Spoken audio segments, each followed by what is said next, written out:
Den CO2-Fußabdruck der Gerichte haben wir mit Daten von dem Klimateller berechnet. Der Klimateller, das ist eine Initiative, die vom Bund gefördert wird, die Daten und Schätzwerte dazu zur Verfügung stellt, wie einzelne Rezeptitems Emissionen ausstoßen.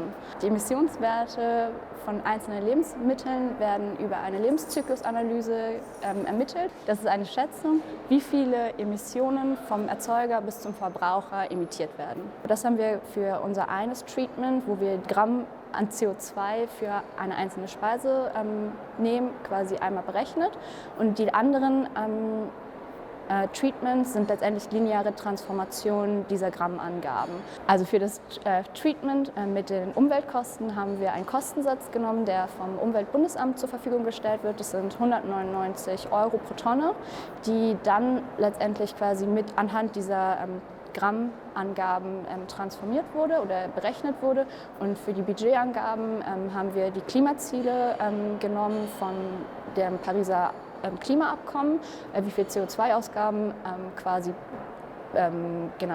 verwendet werden dürfen und haben das auf die Weltbevölkerung runtergerechnet und konnten damit dann einen CO2-Wert bestimmen, der pro Person pro Tag ausgestoßen werden kann. Und das sind 2,6 Kilo und das ist quasi dann der relative Anteil dieser Speise an diesem CO2-Abdruck.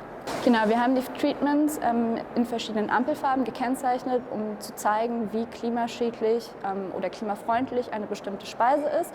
Die reichen von grün, gelb bis rot und zeigen halt an, dass grüne Gerichte quasi sehr klimafreundlich sind und rote sehr klimaschädlich.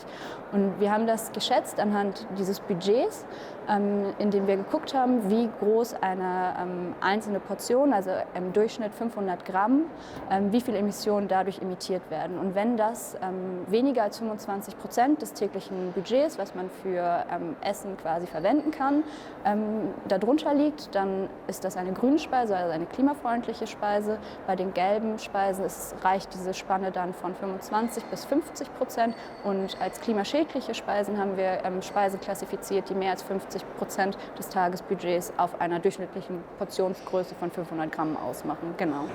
Naja, man will ja Experimente so machen, dass man, egal ob man jetzt nun Effekte findet, die besonders groß sind oder klein, dass man sich hinreichend sicher sein kann, irgendwie in welcher Größenordnung der Effekt liegt. Und dafür muss man wissen, wie viel Beobachtungen man dafür braucht, sprich wie viele Menschen essen müssen in der Mensa. Und das kann man simulieren und das haben wir getan, um also zu wissen, dass auch wenn wir zum Beispiel herausfinden, dass es keinen Zusammenhang gibt, dass wir diese Aussage auch mit einer gewissen Genauigkeit treffen können.